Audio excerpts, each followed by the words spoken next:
hardware, more hardware, more hardware. Look at those. All right, that's what we've been waiting for. Falcon 3.5-inch coilover. Sweet. Hey guys, welcome back to another video. Spence and Marissa here with Core 4x4. We're finally getting back to our Bronco series and we're really excited. It took us a while. We had to wait for those coilovers to come in from Falcon, but they're finally here. So we are excited to see what this beautiful bronze is gonna look like on this Bronco. Yeah, so we ended up doing the Method bronze to match the Method wheels, which are here now as well. So we have everything to wrap up this series. It's all about just putting them on. Yeah. Today we're gonna focus on the rear end. So we got our rear control arms and our rear track bar, as well as the rear coilovers. And then next week we are gonna be doing the Icon billet aluminum upper adjustable control arms to go with the Falcon coilovers on the front. And we also have some extended heavy duty tie rod ends to also upgrade and get alignment in. So today, let's get the rear end back together. We are going up 2.5 inches over the Trailhawk 1-inch lift. So we are gonna do some adjustments on the control arms.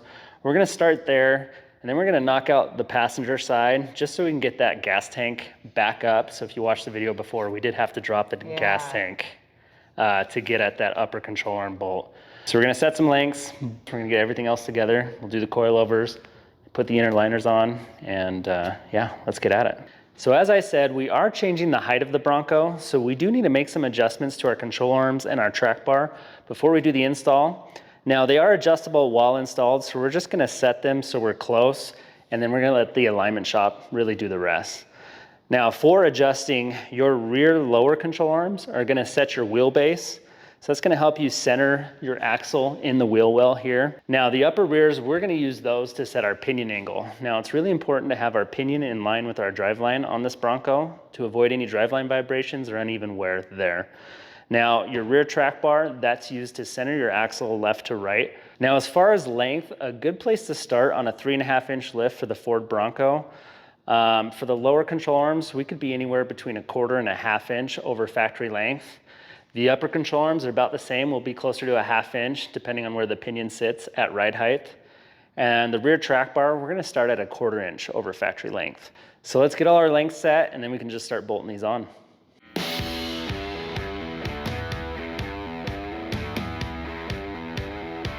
That's a good place to start there.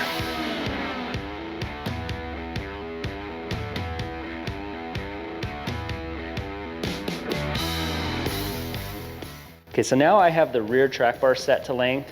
It is about 1/4 inch longer than factory. That's a good place to start. We can always make adjustments after.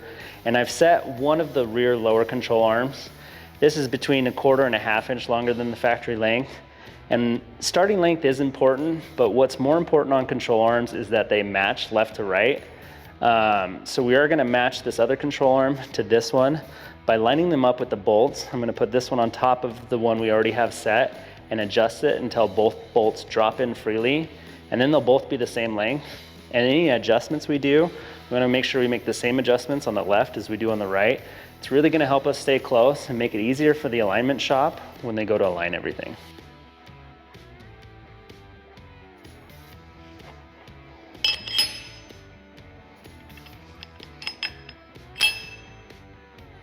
There you go. That's how you know it's good.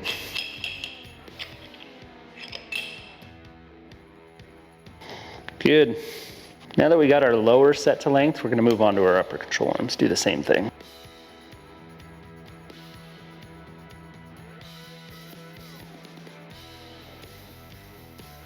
One thing I wanna mention on the Bronco, they do have this S curve in the upper control arm. We make up for that by using the Johnny joint, so these are gonna sit at a slight offset. The Johnny joint, well, it will flex. Okay, that'd be a good place to start. There we go.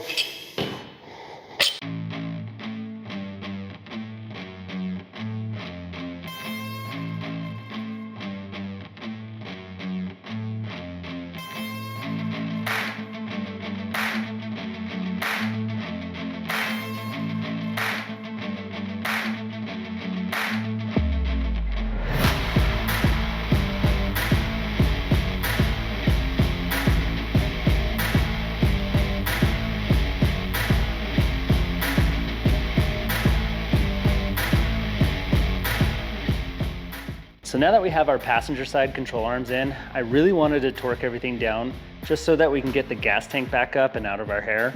But I will mention, I mentioned this in all our videos, anything with a Johnny joint or a polyurethane bushing has an independent crush sleeve for the bolt, so you can torque these while they're in the air. A lot of suspension parts with rubber bushings, you do need to wait until you set it back down at ride height to torque all your bolts so you don't have a preload on those bushings.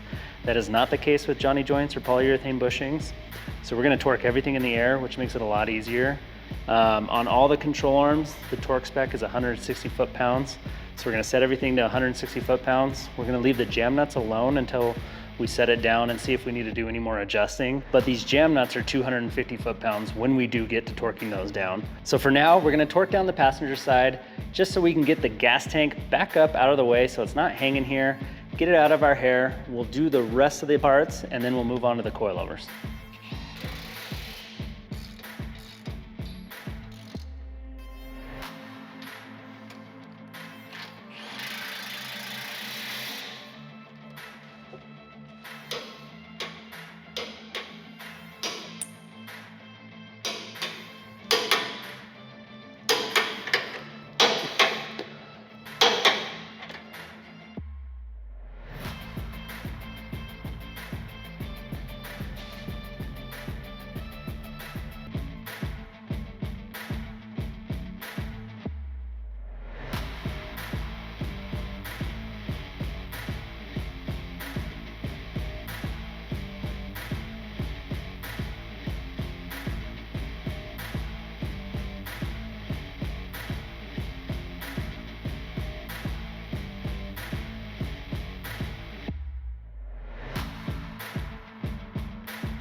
Here we go.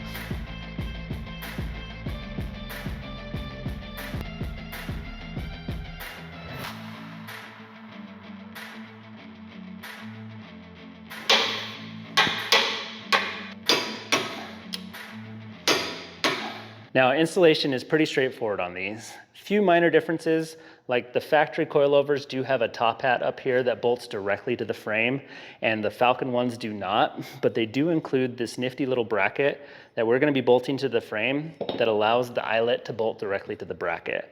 So that's the first part of the install. Now, on the axle side, Falcon does include some spacers to allow you to bolt these directly to your factory brackets. And other than that, it's pretty straightforward. Just bolt them in, put on our roost guards, and I did want to take a second and kind of just show the difference. Oh, the whole thing moved. So a bit longer, and it's got the adjustable reservoir on there, so that's nice. All that's left is to bolt these in, put the inner fender liners back on. I'm gonna put it this way, don't be stupid.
All right, so that about wraps it up for the rear end of this Bronco. We are gonna hold off on tightening our jam nuts because we wanna do some final adjustments when we have the front lifted as well and the tires on under its own weight. That's really where we can center the wheel in the wheel well. We can adjust our pinion angle.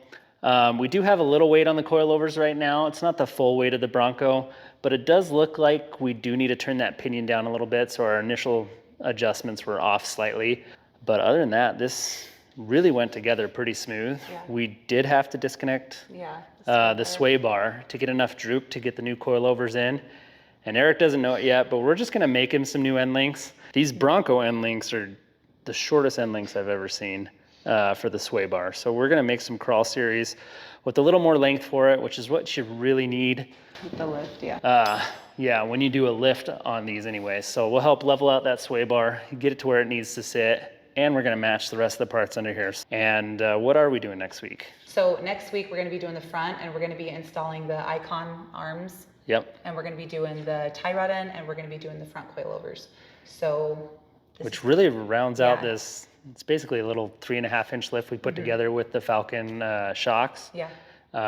It's gonna be a neat little setup. I'm loving the bronze.